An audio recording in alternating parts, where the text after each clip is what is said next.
Hello everyone, welcome back to education point pharmacy. So friends, आज की video में हम बात करने वाले हैं preparation and standardization of various molar and normal solution. तो ये टॉपिक भी आपको यूनिट फर्स्ट में ही पढ़ना है। चलिए देखते हैं इस टॉपिक के अंदर आपको क्या क्या प्रिपेयर करना है और स्टैंडर्डाइज करना है।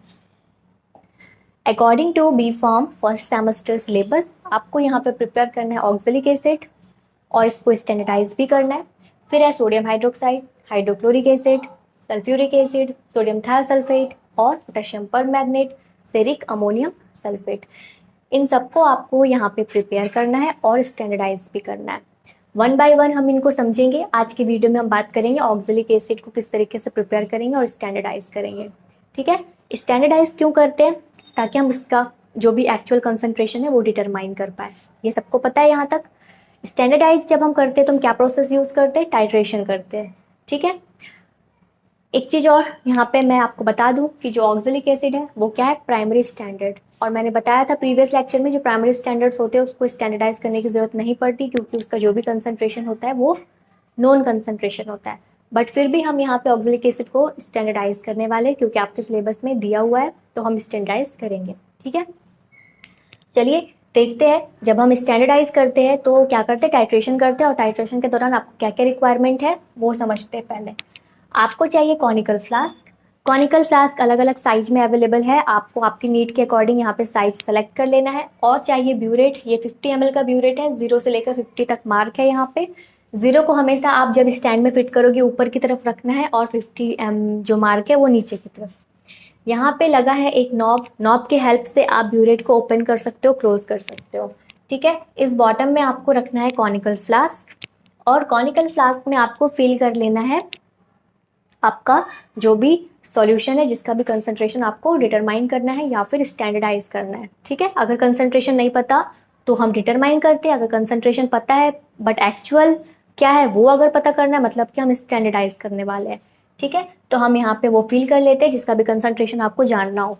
और ऊपर ब्यूरेट में हम क्या लेते हैं? जो भी स्टैंडर्ड सॉल्यूशन है जिसका कंसंट्रेशन डिटरमाइन है, एक्चुअल है, उसको फिल करते हैं। ठीक, चलिए देखते हैं ऑक्जेलिक एसिड को किस तरीके से प्रिपेयर करेंगे और फिर स्टैंडर्डाइज करेंगे।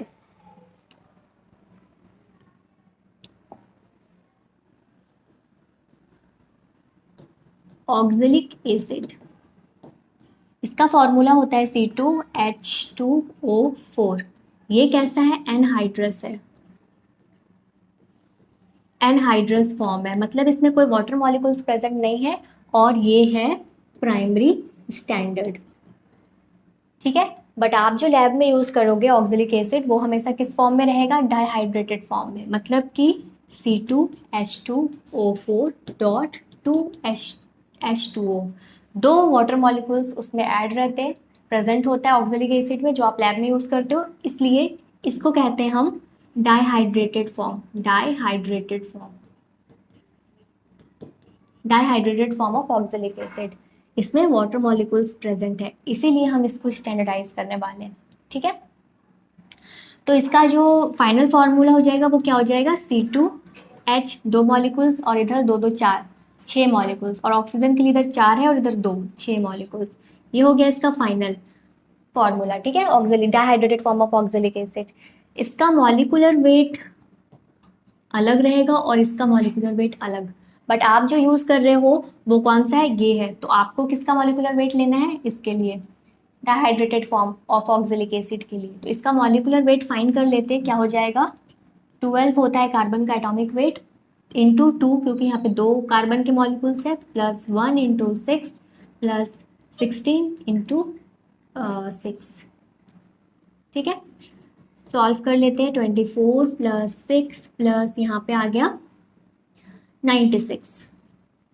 ऐड करने के बाद आ जाएगा 126 ग्राम पर मोल।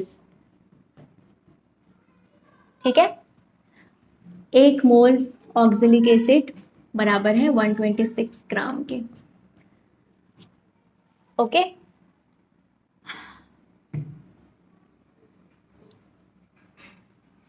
तो आप जो लैब में बनाने वाले हो वो कैसा है? C2H6O6, मतलब कि इसमें 2 वाटर मॉलिक्यूल्स ऐड है। इसका जो मॉलिक्यूलर वेट है वो कितना फाइंड कर लिया हमने, 126 ग्राम। ठीक है, तो अब हम क्या करेंगे, प्रिपेयर करेंगे।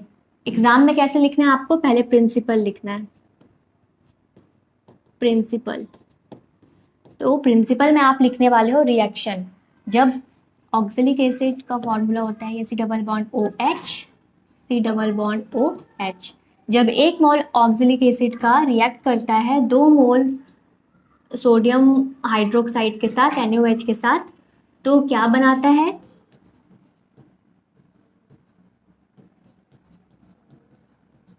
यहाँ से ये H प्लस आयन हट जाएगा और क्या आ जाएगा, Na। यहाँ से भी ये H प्लस आयन रिप्लेस हो जाएगा और क्या आ जाएगा, सोडियम। प्लस क्या निकलेगा, 2H2O, 2 वाटर मॉलिक्यूल्स। ये क्या बना है, सोडियम, सोडियम ऑक्जिलेट।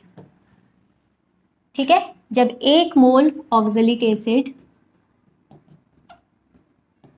रिएक्ट करता है 2 मोल सोडियम हाइड्रोक्साइड के साथ, तो बनाता है सोडियम ऑक्जिलेट और 2H2O, water molecules.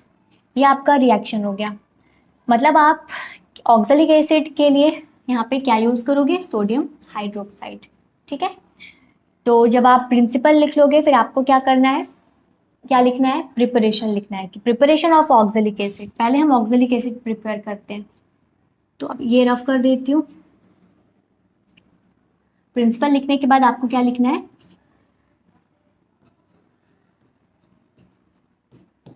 Preparation of, आपके सिलेबस में दिया है 0.1 नॉर्मल ऑक्जेलिक एसिड आपको प्रिपेयर करना है, 0.1 नॉर्मल ऑक्जेलिक एसिड।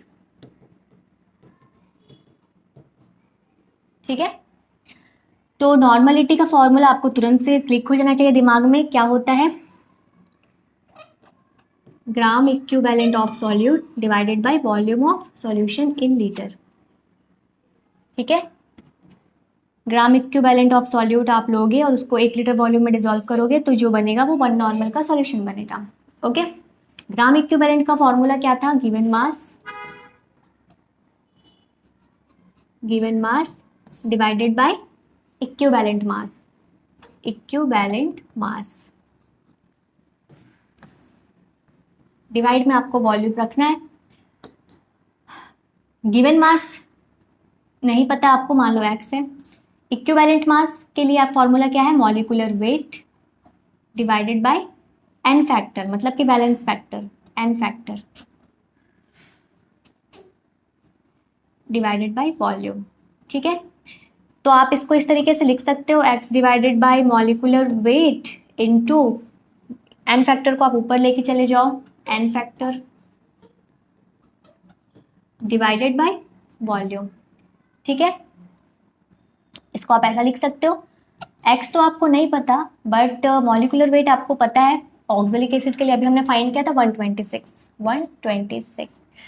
और n फैक्टर जब हम फॉर्मूला लिख रहे थे, रिएक्शन लिखे थे, तो वहाँ पे देखे थे कि 2 H प्लस आयन वहाँ पे रिप्लेस हुए थे और उसके जगह पे क्या ऐड हुआ था, सोडियम, 2 सोडियम के आयन। तो यहाँ पे कितने H प्लस आयन रिप्लेस हुए, 2 H प्लस आयन। एसिड के केस में हम देखते हैं H प्लस आयन कितने निकले, मतलब कि वहाँ पे 2 H प्लस आयन निकले थे, तो यहाँ पे क्या हो जाएगा, n फैक्टर 2। ठीक है, डिवाइड में वॉल्यूम रहेगा जो कि आपको लीटर में रखना है, 1 लीटर के लिए। ठीक है, अब इसको सॉल्व कर लेते हैं, ये मैं रफ करूंगी। वॉल्यूम है लीटर में लेना है, 1 लीटर, नीचे डिनोमिनेटर में 1 का कोई मतलब नहीं है तो 1 रहने देते हैं। अब इसको सॉल्व कर लेते हैं, क्या आ जाएगा, x into 2 divided by 126। Volume litre में है, 1 लीटर, तो कोई मतलब नहीं है लिख के। ठीक है, 1 नॉर्मल के लिए है ये। क्या करना है, यहाँ पे इस x को इधर ही रहने देते, यहाँ पे ये डिवाइड में है तो 1 इंटू इधर आ जाएगा ये डिवाइड में, और ये 126 डिवाइड में है तो इधर आ जाएगा मल्टीप्लाई में। ठीक है, क्या आ गया, 2 6 ज़ा 12, 2 3 ज़ा 6, x क्या आ गया, 63 ग्राम। जब आप 63 ग्राम ऑक्जेलिक एसिड लोगे, ऑक्जेलिक एसिड को वे करोगे और उसको आप जब डिज़ोल्व करोगे 1 लीटर के सॉल्यूशन में, तो क्या बन जाएगा, 1 नॉर्मल का सॉल्यूशन। अब ये वन नॉर्मल के लिए सॉल्यूशन प्रिपेयर कर लियो आप। वन नॉर्मल आपको अगर दिया जाए तो आप कर सकते हो 63 ग्राम ऑक्जेलिक एसिड को डिजोल्व 1 लीटर के सॉल्यूशन में, बट आपको तो बनाना है 0.1 नॉर्मल ना। तो आप क्या करोगे, जब आप 1 नॉर्मल के लिए 63 ग्राम ले रहे हो तो आप 0.1 नॉर्मल के लिए कितना ग्राम लोगे, सिंपली क्रॉस मल्टीप्लाई कर देंगे। यहाँ x इज इक्वल टू क्या आ गया 63 के इंटू 0.1, यहाँ से पॉइंट हटेगा 10, मतलब 63 डिवाइडेड बाई 10 क्या आ गया 6.3 ग्राम। कितने के लिए, 0.1 नॉर्मल के लिए। मतलब जब आप 6.3 ग्राम ऑक्जेलिक एसिड को डिसॉल्व करोगे 1 लीटर के सॉल्यूशन में, तो सॉल्यूशन कितने कंसंट्रेशन का बनेगा, 0.1 नॉर्मल कंसंट्रेशन का। ठीक है, कैसे प्रिपेयर करना है समझ के आप लिख सकते हो। प्रिपरेशन ऑफ 0.1 नॉर्मल के लिए 63 gram of oxalic acid then dissolve in 1 litre of solution, या फिर आप लिख सकते हो 1000 ml ऑफ सॉल्यूशन डिसॉल्व करना है, क्या बन जाएगा 0.1 नॉर्मल का सॉल्यूशन। अब आप ये थ्योरी वाइज तो लिख लियो, लेकिन जब आप लैब में करोगे तो आपको क्या करना है, आपको एक, ठीक है, ये लेंगे हम। उसके बाद हम 6.3 ग्राम ऑक्जेलिक एसिड, पहले हम थोड़ा सा वाटर ऐड कर देंगे, उसके बाद हम 6.3 ग्राम ऑक्जेलिक एसिड इसमें ऐड करेंगे, उसको अच्छे से डिजोल्व करेंगे। डिजोल्व करने के बाद ये 1 लीटर का वॉल्यूमेट्रिक फ्लास्क है, तो इसमें हम यहाँ तक 1 लीटर तक वाटर फिल कर देंगे, डिस्टिल वाटर फिल कर देंगे। तो अब जो ये सॉल्यूशन बना है वो कितने का बन जाएगा, 0.1 नॉर्मल का सॉल्यूशन बन जाएगा। वहीं अगर आपको 1 नॉर्मल का बनाना होता तो आप क्या करते, कितना लेते, 63 ग्राम लेते और उसको 1 लीटर में डिजोल्व कर देते। बट आपको बनाना है 0.1 नॉर्मल का, तो आप लोगे 6.3 ग्राम और उसको 0.1 नॉर्मल बना लोगे। ठीक है, एक चीज़ आपको यहाँ पे ये ध्यान रखना है कि आप कभी भी पहले एसिड फिर वाटर ऐड नहीं करोगे। पहले आप थोड़ा सा वाटर ले लोगे, फिर आप उसमें एसिड ऐड करोगे। ठीक है, उसके बाद डिजोल्व करोगे, डिजोल्व करने के बाद वॉल्यूम मेकअप कर दोगे 1 लीटर तक, तो क्या बन जाएगा, 0.1 नॉर्मल का सोल्यूशन बन जाएगा। आप एक चीज़ आप किचन में देखे होंगे, जब भी आप खाना बना रहे होते हो तो कभी भी तेल में, गरम तेल में पानी ऐड नहीं करते। ठीक है, गरम तेल में पानी ऐड करने से क्या होता है, देखे होंगे सब लोग। तो इसलिए यहाँ पे हम कभी भी एसिड में वाटर ऐड नहीं करेंगे। क्या करेंगे, वाटर में एसिड ऐड करेंगे। गरम तेल में पानी ऐड कभी नहीं करते, बट गरम पानी में आप तेल ऐड कर दो कुछ नहीं होगा, इसीलिए हम पहले वाटर लेंगे, वाटर में एसिड ऐड करेंगे, कभी भी हम एसिड में वाटर ऐड नहीं करेंगे। ठीक है, ये आपको प्रिकॉशन ध्यान रखना है जब आप लैब में काम करो। तो इस तरीके से हम 0.1 नॉर्मल का ऑक्जेलिक एसिड का सॉल्यूशन बना लेंगे। अब आपको क्या करना है, स्टैंडर्डाइज करना है इस ऑक्जेलिक एसिड को कि ये सच में 0.1 नॉर्मल का बना है या फिर नहीं। ठीक है, तो स्टैंडर्डाइज करने के लिए आपको क्या करना है, ऑक्जेलिक एसिड है, ये एक एसिड है, तो एसिड को जब हम टाइट्रेशन करते हैं तो किसके साथ करते हैं, बेस के साथ करते हैं। बेस हम यहाँ पे क्या लेने वाले, NaOH, सोडियम हाइड्रोक्साइड। ठीक है, तो चलिए, जब आप ऑक्जेलिक एसिड प्रिपेयर कर लोगे तो आपको फिर क्या प्रिपेयर करना पड़ेगा, सोडियम हाइड्रोक्साइड। तो सेकंड में आप क्या करोगे, प्रिपरेशन ऑफ NaOH, ये भी आपको 0.1 नॉर्मल का ही बनाना है अकॉर्डिंग टू योर सिलेबस। तो ये इसका मॉलिक्यूलर वेट होता है 40 ग्राम। ठीक है, अब क्या करना है, प्रिपरेशन करना है आपको। क्या करोगे आप, नॉर्मलिटी का फॉर्मूला क्या होता है, gram equivalent of solute divided by volume. Gram equivalent के लिए गिवन मास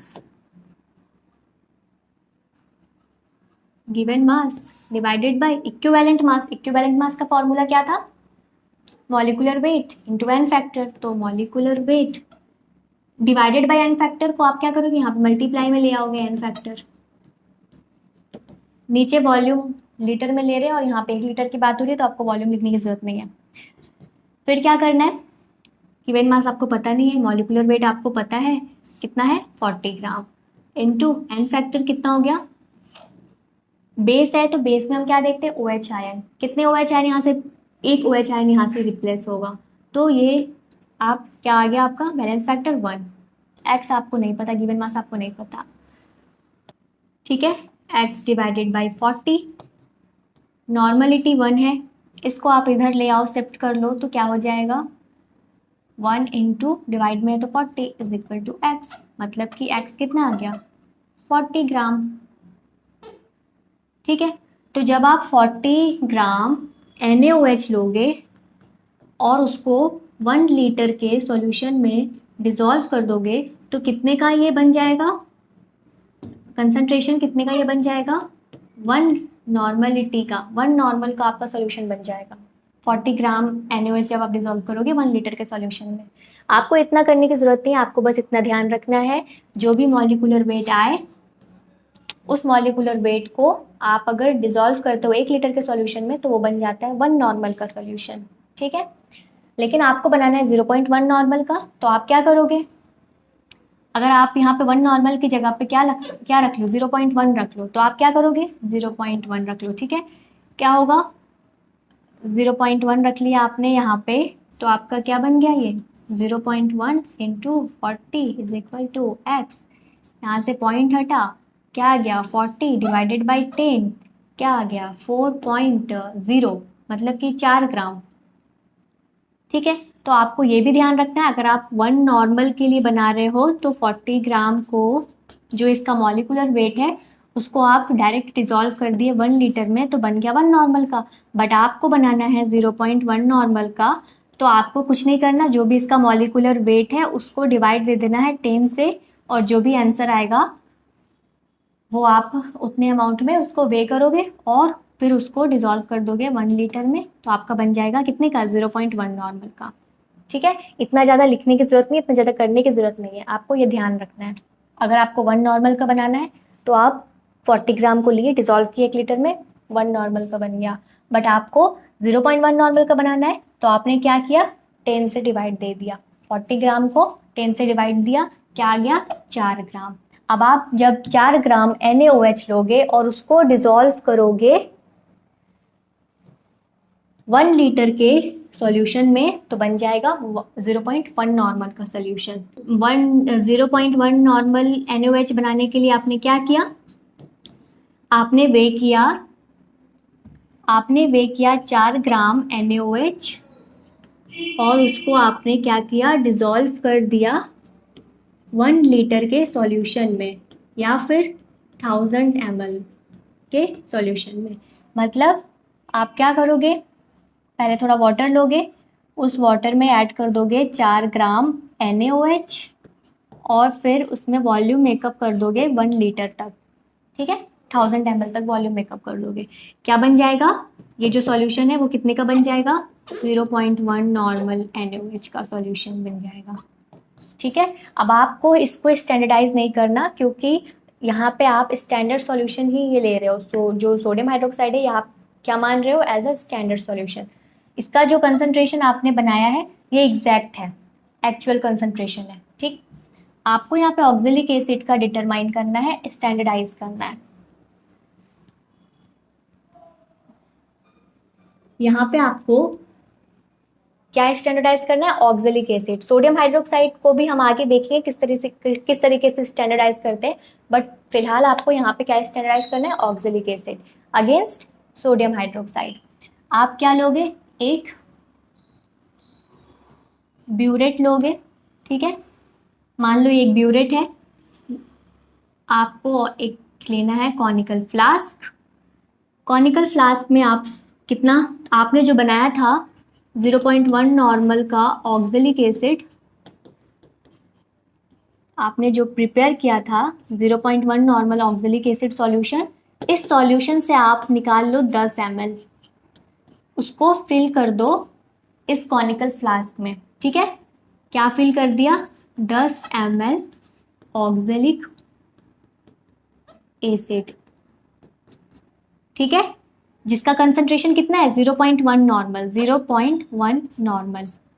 बट आपको इस कंसंट्रेशन पर विश्वास नहीं है तो आप क्या कर रहे हो, इसको स्टैंडर्डाइज कर रहे हो। आप एक्चुअल कंसंट्रेशन देख रहे हो कि सच में 0.1 नॉर्मल है या नहीं। फिर आप ब्यूरेट में क्या फिल कर दिए, NaOH, जो आपने प्रिपेयर किया था 0.1 नॉर्मल का NaOH, ठीक है, वो आप ब्यूरेट में फिल कर दिए, क्योंकि आपका जो NaOH है ये क्या है, स्टैंडर्ड है, स्टैंडर्ड सॉल्यूशन है। ठीक है, यहाँ पे आप जो NaOH ले रहे हो वो स्टैंडर्ड है, एग्जैक्ट कंसंट्रेशन का है, 0.1 नॉर्मल जो है वो एग्जैक्ट कंसंट्रेशन है, तो आप यहाँ पे फिल कर दो। ठीक है, 0 मार्क तक आपने फिल कर दिया, 50 से लेकर 0 मार्क तक। यहाँ पे आपने लिया 10 ml ऑक्जेलिक एसिड और 2 से 3 ड्रॉप क्या ऐड करना है, फिनोप्थलीन, KMnO4। वो इंडिकेटर है, फिनोप्थलीन क्या है, इंडिकेटर है। आप जब एसिड में फिनोप्थलीन ऐड करते हो तो कोई कलर नहीं देता, कलरलेस, कैसा रहता है, कलरलेस। जब आप बेस में इंडिकेटर ऐड करते हो, फिनोप्थलीन इंडिकेटर, तो कैसा कलर देता है, पिंक कलर देता है। ठीक है, आप जब एसिड में इंडिकेटर ऐड किए तो कैसा कलर है, कलरलेस। मतलब कि अभी आपका जो सॉल्यूशन है जो आपने कॉनिकल फ्लास्क में फिल किया है वो कैसा है, कलरलेस है, क्योंकि आपने एसिड में इंडिकेटर ऐड किया है, फिनोप्थलीन इंडिकेटर, जो कि अभी कैसा है, कलरलेस है। जब आप टाइट्रेशन करोगे NaOH के साथ, तो जब टाइट्रेशन करोगे और एक पॉइंट आएगा जिस टाइम पर आपका ये जो ऑक्जेलिक एसिड जो अभी कलरलेस था वो कैसा हो जाएगा, पिंक कलर का हो जाएगा। मतलब समझ जाना है कि ये जो ऑक्जेलिक एसिड है ये NaOH के साथ पूरे तरीके से क्या हो गया, न्यूट्रलाइज हो गया। ठीक है, न्यूट्रलाइज जैसे होगा इसका कलर चेंज हो जाएगा, कैसा कलर हो जाएगा, पिंक कलर हो जाएगा, कलरलेस से पिंक कलर देगा। वो जो इंडिकेटर था वो एसिड के साथ कलरलेस से कैसा कलर देता है, पिंक कलर देता है। बट आप जब बेस में इंडिकेटर ऐड करोगे तो वो पहले कैसा रहेगा, पिंक कलर रहेगा। जब आप उसको एसिड के साथ न्यूट्रलाइज करोगे तो न्यूट्रलाइज होते ही कैसा कलर हो जाएगा, पिंक से कैसा हो जाएगा, कलरलेस। पिंक से कैसा हो जाएगा, कलरलेस हो जाएगा। जैसे ही कलरलेस हो गया मतलब समझ जाओ कि जो बेस था वो आपका पूरा का पूरा एसिड के साथ क्या हो गया, न्यूट्रलाइज हो गया। ठीक है, तो आप यहाँ पे जो ऑक्जेलिक एसिड ले रहे हो ये एक एसिड है, और जब आप एसिड में फिनोप्थलीन इंडिकेटर ऐड कर रहे हो तो उसका कलर अभी कैसा है, कलरलेस है, कोई कलर नहीं है। ठीक है, क्रिस्टल है। अब आप क्या करोगे, NaOH के साथ टाइट्रेशन करोगे। टाइट्रेशन आपको तब तक करना है जब तक आपका इसका जो कलर है ये कैसा हो जाए, पिंक। टाइट्रेशन आपको कब तक करना है, जब तक पिंक कलर ना आ जाए। जैसे ही पिंक कलर आएगा आपको ये ब्यूरेट का जो नॉब है इसको स्टॉप कर देना है और टाइट्रेशन को रोक देना है। ठीक है, पिंक कलर आते ही क्या करना है, टाइट्रेशन को रोक देना है। ठीक है, फिर आपको क्या करना है, इस ये जो सॉल्यूशन है उसको डिस्कार्ड कर देना है। डिस्कार्ड करने के बाद वापस से 10 ml इसमें फिल करना है और फिर से यही प्रोसेस सेम आपको रिपीट करना है। कब तक रिपीट करना है ये प्रोसेस, जब तक आपका दो वैल्यू सेम ना आ जाए। टाइट्रेशन जब हम करते हैं तो हम एक बार रीडिंग नहीं लेते, हम 3 बार 4 बार उसको करते हैं। और कब तक करते हैं, जब तक आपका जो रीडिंग है वो दो वैल्यू सेम ना आ जाए। ठीक है, जो जैसे ही आपका सेम वैल्यू आ जाता है तो उस वैल्यू को हम प्रिसाइज्ड वैल्यू मानते हैं। समझते हैं अभी, आप फर्स्ट स्टेप किए, आपका पिंक कलर जैसे आया आप टाइट्रेशन रोक दिए, इसको सॉल्यूशन को डिस्कार्ड कर दिए, नया सॉल्यूशन आपने इसी से क्या किया, 10 ml निकाला और इसमें फिर से फिल किया, फिर से 2-3 ड्रॉप आपने फिनोप्थलीन ऐड किया और वापस से टाइट्रेशन चालू कर दिया। ठीक है, सेकेंड टाइट्रेशन। फिर आप कब तक किए टाइट्रेशन, जब तक कि आपका कलरलेस से पिंक नहीं आ जाता। ठीक है, सेकेंड टाइट्रेशन आपका जैसे कंप्लीट हुआ फिर आप इस प्रोसेस को फिर से रिपीट किए, थर्ड टाइट्रेशन। तो जब आप टाइट्रेशन कर रहे होते हो तो आप क्या करते हो, एक ऑब्जर्वेशन टेबल बना लेते हो। ऑब्जर्वेशन टेबल, ऑब्जर्वेशन टेबल आप जब बनाते हो तो क्या करते हो, इस तरीके से एक ऑब्जर्वेशन टेबल बना लेंगे हम। सीरियल नंबर, यहाँ पे हम लेंगे स्टार्ट पॉइंट, स्टार्ट पॉइंट, इधर लेंगे हम एंड पॉइंट, और एक और क्या लेंगे, वॉल्यूम कंज्यूम्ड। ठीक है, तो आपने फर्स्ट टाइट्रेशन किया, ठीक है, फर्स्ट टाइट्रेशन जब आप किए तो आपका स्टार्ट पॉइंट 0 था, 0 से आपका एंड पॉइंट मतलब कि जब आपका सॉल्यूशन का कलर पिंक, कलरलेस से पिंक हो जाए, जैसे ही पिंक हुआ मतलब कि वो आपका एंड पॉइंट है। ठीक है, तो आप यहाँ से पे क्या करोगे, तुरंत नॉब को बंद करोगे, टाइट्रेशन को स्टॉप करोगे और देखोगे कि कितना वॉल्यूम आपका NaOH कंज्यूम्ड हुआ है एंड पॉइंट आने में। ठीक है, मान लो आपने 0 से स्टार्ट किया और आपका एंड पॉइंट आया है 9.5 ml पे। ठीक है, आपने जब देखा तो वो कितने पे था, 9.5 पे। ठीक है, मतलब कि कितना NaOH कंज्यूम्ड हुआ है वॉल्यूम, ऑब्वियसली यहाँ पे 9.5 ही है, 9.5 ml वॉल्यूम आपका फर्स्ट टाइट्रेशन के दौरान कंज्यूम्ड हुआ है। फिर आप इस प्रोसेस को रिपीट करोगे, सेकेंड टाइट्रेशन जब आप करोगे इसको डिस्कार्ड कर देना है, नया फिल करना है और सेकेंड टाइट्रेशन आपको स्टार्ट करना है। यहाँ पे आपको दोबारा से फिल नहीं कर रहा है, इसको वही रखना है, सिर्फ कॉनिकल फ्लास्क के सॉल्यूशन को आपको फिल करना है अगेन। अब आप यहाँ पे मान लो 10 ml से स्टार्ट कर रहे हो, 10 ml आपका स्टार्ट पॉइंट हो गया और कितने में आपका एंड पॉइंट आया, मान लो 19.4 पे आपका ये सेकेंड एंड पॉइंट आया। तो 19.4 10.0 माइनस करते हैं तो कितना आ जाएगा, 9.4, मतलब कि 9.4 ml वॉल्यूम कंज्यूम्ड हुआ है आपके सेकेंड एंड पॉइंट आने में। फिर आप थर्ड टाइट्रेशन करोगे, क्योंकि अभी भी सिमिलर वैल्यू नहीं है, तो आपने मान लो कि 19.4 पे ख़त्म किया था, आप यहाँ पे 20 ml से स्टार्ट कर रहे हो टाइट्रेशन, स्टार्ट पॉइंट हो गया और आपका एंड पॉइंट कितने पे आया, मान लो 29.3 पे मान लो आपका एंड पॉइंट आया, पिंक कलर हो गया। तो आपका कितना हो गया यहाँ पे 9.3, 20.3390, मतलब कि 9.3 ml। फिर आप यहाँ पे 30 ml से स्टार्ट कर रहे हो, 39.4 पे मान लो आपका एंड पॉइंट आ गया। तो 39.4 डिवाइडेड बाई -30, तो कितना आ गया, 9.4, 9.4।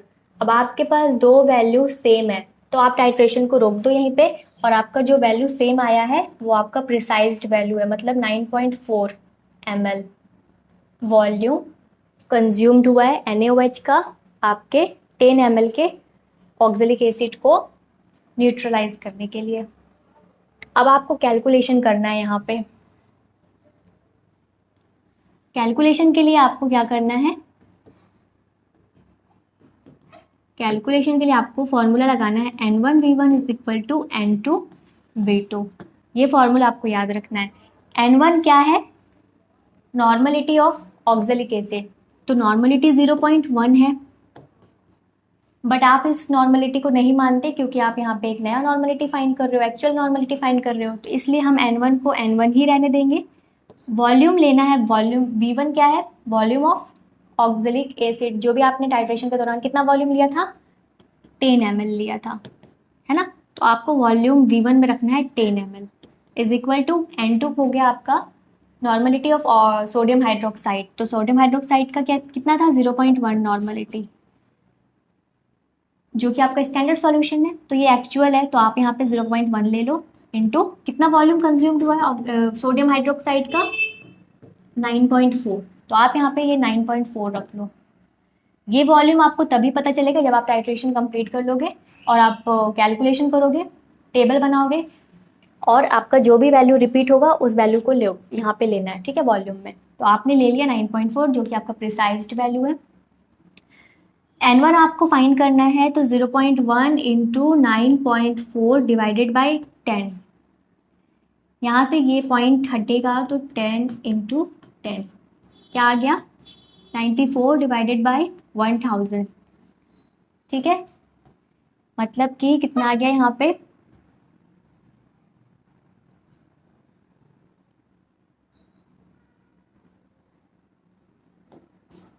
0.094 नॉर्मल, मतलब आपका ये जो कंसंट्रेशन था 0.1 नॉर्मल ऑक्जेलिक एसिड का जो आपने बनाया था ये क्या था, एज्यूम्ड नॉर्मलिटी। अभी आपने जो टाइट्रेशन के बाद फाइंड किया है ये कितना है, 0.094 नॉर्मलिटी। मतलब ये आपका जो है ये एक्चुअल है, ये आपका एक्चुअल नॉर्मलिटी है। आपने बनाया था 0.1 नॉर्मल का सॉल्यूशन, बट वो 0.1 नॉर्मल का नहीं था, वो कितने का था, 0.094 नॉर्मल का। ठीक है, इसलिए हम स्टैंडर्डाइज करते हैं ये चेक करने के लिए कि जो कंसंट्रेशन है वो एक्चुअल है या नहीं है।